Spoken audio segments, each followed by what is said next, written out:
Hi all. നിങ്ങൾ ഇന്ത്യയിലെ premier ഇൻസ്റ്റിറ്റ്യൂഷൻസിൽ ഒരു എൻജിനീയറിംഗ് ഗ്രാജുവേറ്റ് ആവാൻ താല്പര്യപ്പെടുന്ന അല്ലെങ്കിൽ അതിനുവേണ്ടി പ്രിപ്പയർ ചെയ്യുന്ന ഒരു വിദ്യാർത്ഥിയാണ് എങ്കിൽ, അതല്ല അത്തരം പ്രീമിയർ ഇൻസ്റ്റിറ്റ്യൂഷൻസിൽ ഒരു എൻജിനീയറിംഗ് ഗ്രാജുവേറ്റ് ആവാൻ തയ്യാറെടുക്കുന്ന വിദ്യാർത്ഥികളുടെ രക്ഷിതാക്കളാണെങ്കിൽ തീർച്ചയായിട്ടും നിങ്ങൾ ഈ വീഡിയോ കാണണം, മുഴുവനായിട്ടും കാണുക.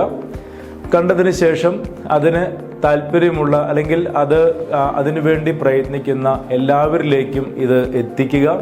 Let them make use of the informations concerned in this video. ഇന്ത്യയിലെ ഏറ്റവും പ്രീമിയർ ഇൻസ്റ്റിറ്റ്യൂഷൻസ് എഞ്ചിനീയറിംഗിൽ യാതൊരു സംശയവുമില്ല IIT-കളാണ്. ഏകദേശം 23 IIT-കളാണ് ഇന്ത്യയിലുള്ളത്. പിന്നെ വരുന്നത് NIT-കളാണ്. 30-ൽ കൂടുതൽ 32ഓളം NIT-കളുണ്ട്. പിന്നെ GFIT-കളുണ്ട്, ഗവൺമെൻറ് ഫണ്ടഡ് ആയിട്ടുള്ള ഇൻസ്റ്റിറ്റ്യൂഷൻസ് ഉണ്ട്. ഞാൻ വ്യത്യസ്ത സ്റ്റേറ്റുകളിലുള്ള ഗവൺമെൻറ് എഞ്ചിനീയറിംഗ് കോളേജുകളെ ഉൾപ്പെടുത്തിയിട്ടില്ല. പ്രീമിയർ ഇൻസ്റ്റിറ്റ്യൂഷൻസ് എന്ന് പറയുമ്പോൾ IIT ആവാം, IIIT ആവാം. ഏകദേശം 26ഓളം IIIT-കളുണ്ട്, GFIT-കളുണ്ട്, government funded institutions, technical institutions ഉണ്ട്. എല്ലാവർക്കും അറിയുന്നത് പോലെ 32ഓളം NIT-കളുണ്ട്. ഇവിടെ ഒരു പ്രവേശനം ആഗ്രഹിക്കുന്ന കുട്ടിയാണ് എങ്കിൽ തീർച്ചയായിട്ടും നിങ്ങൾ ഈ വീഡിയോ സ്കിപ്പ് ചെയ്യാതെ ഫുള്ളായിട്ട് കാണുക. നമ്മൾ ഏതൊരു മത്സര പരീക്ഷയ്ക്കും തയ്യാറെടുക്കുമ്പോൾ ആദ്യം മനസ്സിലാക്കേണ്ടത് ആ മത്സര പരീക്ഷയുടെ കോമ്പറ്റിറ്റീവ് നേച്ചർ എത്രമാത്രം ഉണ്ട് എന്നറിയുക വളരെ പ്രധാനപ്പെട്ടൊരു കാര്യമാണ്. അപ്പോൾ ഈ പറയുന്ന പരീക്ഷയും, ഇതിന് പരീക്ഷ ഏതാണെന്നും എല്ലാവർക്കും അറിയാം. JEE മെയിൻസ് ആണ് എഴുതേണ്ടത്, അല്ലേ? JEE മെയിൻസ് എഴുതണം. ആ JEE മെയിൻസിൽ നിന്ന് സ്ക്രീൻ ചെയ്യുന്ന കുട്ടികൾ JEE അഡ്വാൻസ്ഡ് എഴുതിയിട്ടാണ് IIT-കളിലേക്ക് പോവുക. അതേസമയം JEE മെയിൻസിൽ കിട്ടുന്ന സ്കോറിനനുസരിച്ച് NIT-കളിലേക്ക് നേരിട്ട് അഡ്മിഷൻ കിട്ടും. IIT-കളിലേക്കാണെങ്കിൽ രണ്ടാമത് IIT അഡ്വാൻസ്ഡിൻ്റെ പേപ്പർ 1, പേപ്പർ 2 എക്സാംസ് എഴുതണം. ഞാനിവിടെ ഈ വീഡിയോയിൽ എംഫസൈസ് ചെയ്യുന്നത് JEE മെയിൻസ് എക്സാംസിനെ കുറിച്ചാണ്. JEE അഡ്വാൻസ്ഡിനെ കുറിച്ച് നമുക്ക് വിശദമായിട്ട് വേറൊരു വീഡിയോയിലൂടെ പരിചയപ്പെടാം. ഓക്കെ. അപ്പോൾ കോമ്പറ്റിറ്റീവ് നേച്ചർ മനസ്സിലാക്കാൻ ഏറ്റവും പ്രധാനപ്പെട്ട ഘടകം ആ മത്സര പരീക്ഷയിൽ പങ്കെടുക്കുന്ന വിദ്യാർത്ഥികളുടെ എണ്ണമാണ്. യാതൊരു സംശയമില്ല.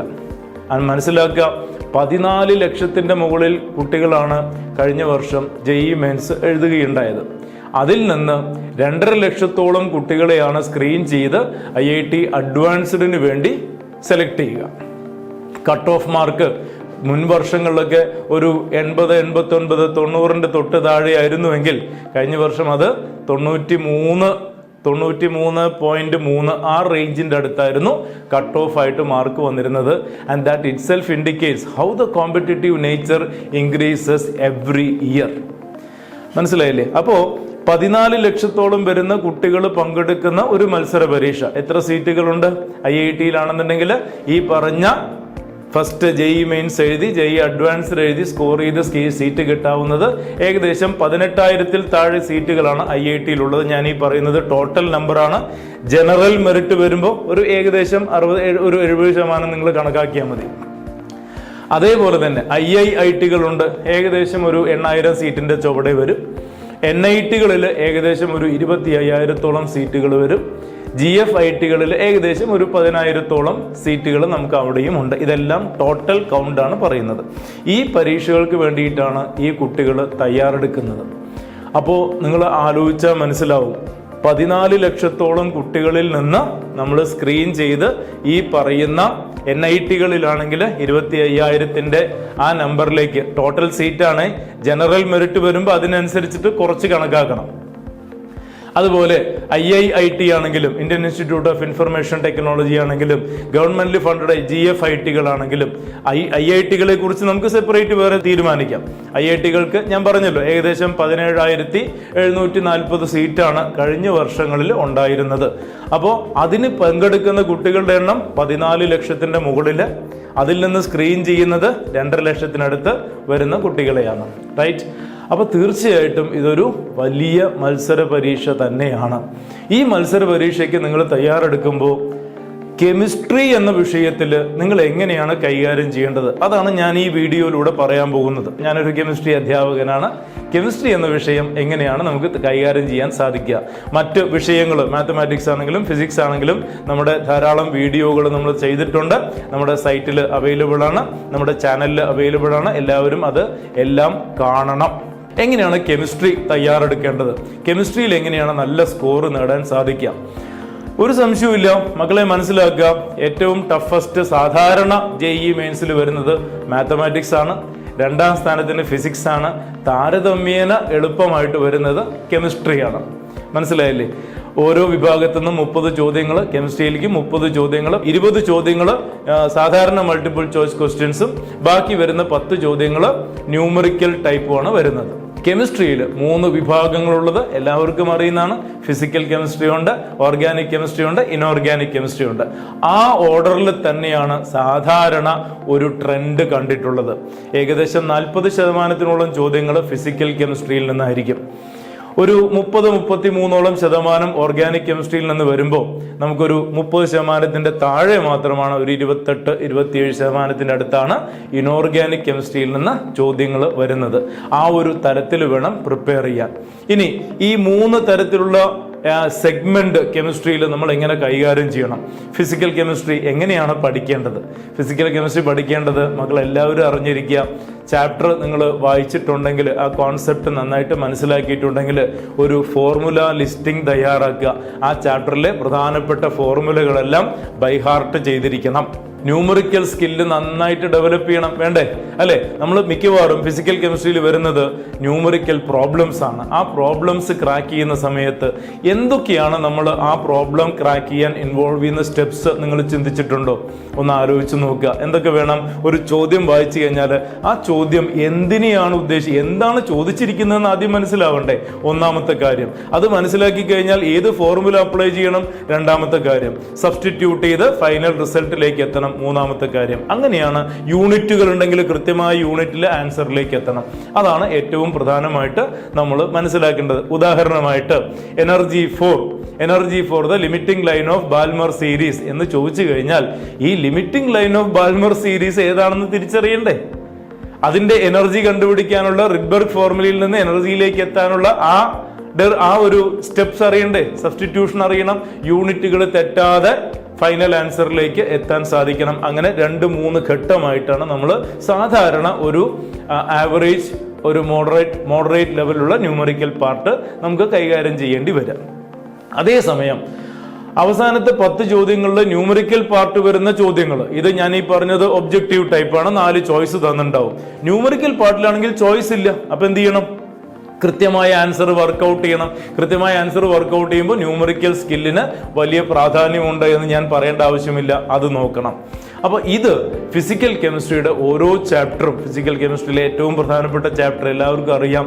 സം ബേസിക് കോൺസെപ്റ്റ് ആവട്ടെ, ഇക്വിലിബ്രിയം ആവട്ടെ, തെർമോഡൈനമിക്സ് ആവട്ടെ, ഇതെല്ലാം തന്നെ സൊല്യൂഷൻസ് എന്ന ചാപ്റ്റർ, ഇലക്ട്രോ കെമിസ്ട്രി, കൈനറ്റിക്സ്, ഇതെല്ലാം പ്രാധാന്യം അർഹിക്കുന്ന ചാപ്റ്ററാണ്. ഒരു പക്ഷേ JEEക്ക് ഏറ്റവും കൂടുതൽ നമുക്ക് ഹൈലൈറ്റ് ചെയ്യാവുന്ന, സാർ ഒന്നാമത്തെ ചാപ്റ്റർ പറയൂ എന്ന് പറഞ്ഞാൽ എല്ലാവരും പറയുക കോർഡിനേഷൻ കെമിസ്ട്രി ആയിരിക്കും. കോർഡിനേഷൻ കെമിസ്ട്രി ലിസ്റ്റിൽ ആദ്യം വരുന്നത്.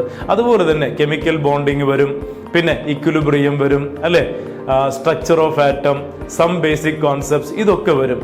പക്ഷേ നമ്മൾ നന്നായിട്ട് കോൺസെൻട്രേറ്റ് ചെയ്യേണ്ട ഒരു ചാപ്റ്ററാണ് ജനറൽ ഓർഗാനിക് GOCയുടെ ചാപ്റ്റർ, അതായത് ഫസ്റ്റ് ഇയറിലെ ഓർഗാനിക് കെമിസ്ട്രിയിലെ 1ാമത്തെ ചാപ്റ്റർ.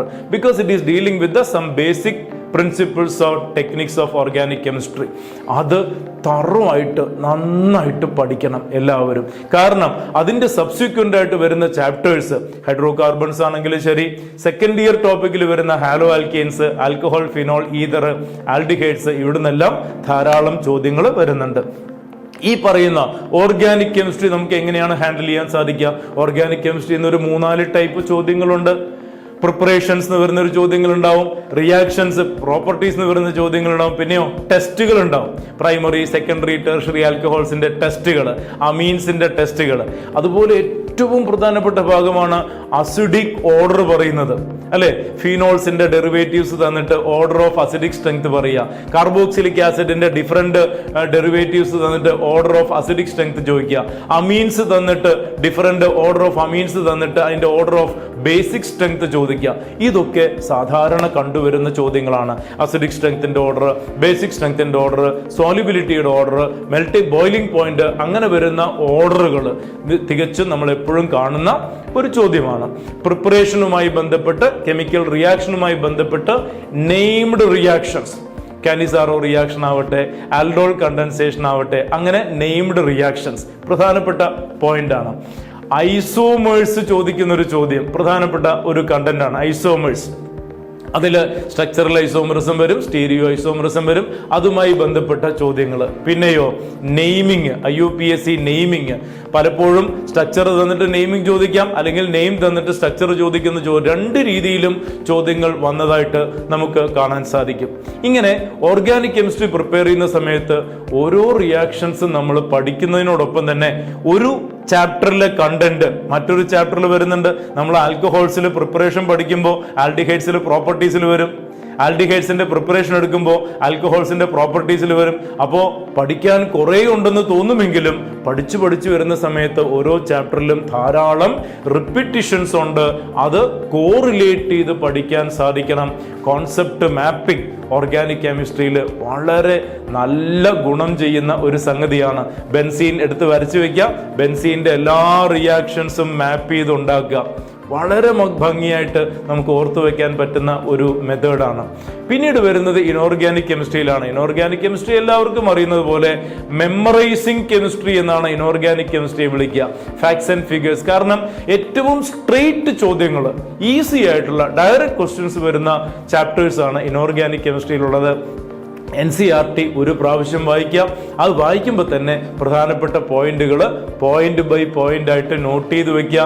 ആ പോയിന്റുകൾ തുടർച്ചയായ റിവിഷനിലൂടെ മെമ്മറൈസ് ചെയ്യാൻ ശ്രമിക്കുക. ഡാറ്റയും അതുമായി ബന്ധപ്പെട്ട അനോമലസ് പ്രോപ്പർട്ടി നോക്കൂ. Chemistry is basically known for or well known for its exceptions. കെമിസ്ട്രിയിൽ പറയുന്ന അത്രയും എക്സംഷൻസ് വേറൊരു വിഷയത്തിലുണ്ടോ എന്ന് എനിക്ക് സംശയമാണ്. ഞാനിപ്പോഴും ഓർക്കുന്നു, ഒരു ട്രോള് കണ്ടത് ഓർക്കുകയാണ്.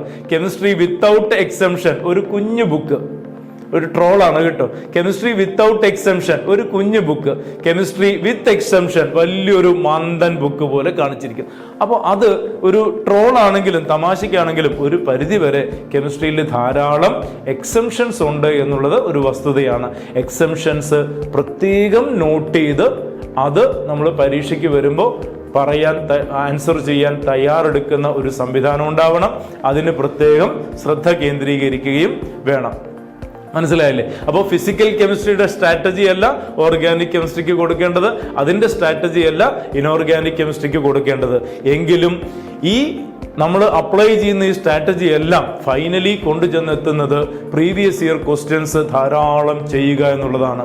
ധാരാളം പ്രീവിയസ് ഇയർ ക്വസ്റ്റ്യൻസ് ഒരു 10 വർഷത്തെയെങ്കിലും, 10 വർഷത്തെ എടുക്കുമ്പോൾ ശ്രദ്ധിക്കണം, സിലബസിൽ വന്നിട്ടുള്ള മാറ്റങ്ങൾ ശ്രദ്ധിക്കണം. പണ്ട് 30 ചാപ്റ്റർ കെമിസ്ട്രിയിൽ ഉണ്ടായിരുന്നപ്പോൾ കഴിഞ്ഞ വർഷം അതിൽ 9 ചാപ്റ്റേഴ്സ് ഡിലീറ്റ് ചെയ്ത് ഏകദേശം 21 ചാപ്റ്റർ മാത്രമാണുള്ളത്. അതും എല്ലാവർക്കും അറിയുന്നതാണ്. സോളിഡ് സ്റ്റേറ്റ് കെമിസ്ട്രി ഡിലീറ്റ് ചെയ്തു, സർഫസ് കെമിസ്ട്രി ഡിലീറ്റ് ചെയ്തു, മെറ്റലർജി ഡിലീറ്റ് ചെയ്തു, സ്റ്റേറ്റ്സ് ഓഫ് മാറ്റർ ഡിലീറ്റ് ചെയ്തു, അല്ലെ? Polymers, chemistry in everyday life, environmental chemistry, ഇങ്ങനെ 9ഓളം ചാപ്റ്റേഴ്സ് ഡിലീറ്റ് ചെയ്തിട്ടുണ്ട്. ആ ഡിലീറ്റ് ചെയ്ത ചോദ്യങ്ങളൊന്നും മൈൻഡ് ചെയ്യാനേ പാടില്ല. ബാക്കി ചോദ്യങ്ങൾ എല്ലാം ചെയ്തതിന് ശേഷം അതുപോലുള്ള ചോദ്യങ്ങൾ, പുതിയതായിട്ട് വരാൻ സാധ്യതയുള്ള ചോദ്യങ്ങളും ആവർത്തിച്ച് ചെയ്യുക. പ്രത്യേകിച്ചും ന്യൂമറിക്കൽ പാർട്ടിലുള്ള ചോദ്യങ്ങൾ ആവർത്തിച്ച് ചെയ്യുക. അതിലൂടെ ഉറപ്പാണ് കെമിസ്ട്രിയിൽ നല്ല ഒരു സ്കോറിലേക്ക് എത്താൻ എല്ലാവർക്കും സാധിക്കും. പക്ഷെ ഈ പറയുന്നതൊക്കെ കേൾക്കാനും എല്ലാം നല്ല സുഖമുണ്ട്, ഇത് എക്സിക്യൂട്ട് ചെയ്യാൻ നല്ല പണിയുണ്ട്.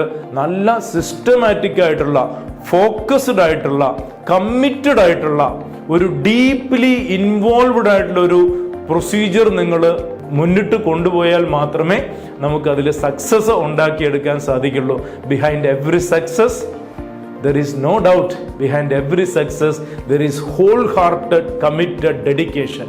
There is no shortcut to success. യാതൊരു സംശയവുമില്ല. എല്ലാവർക്കും നല്ല വിജയം ആശംസിച്ചുകൊണ്ട് നിർത്തുന്നു. Bye, see U.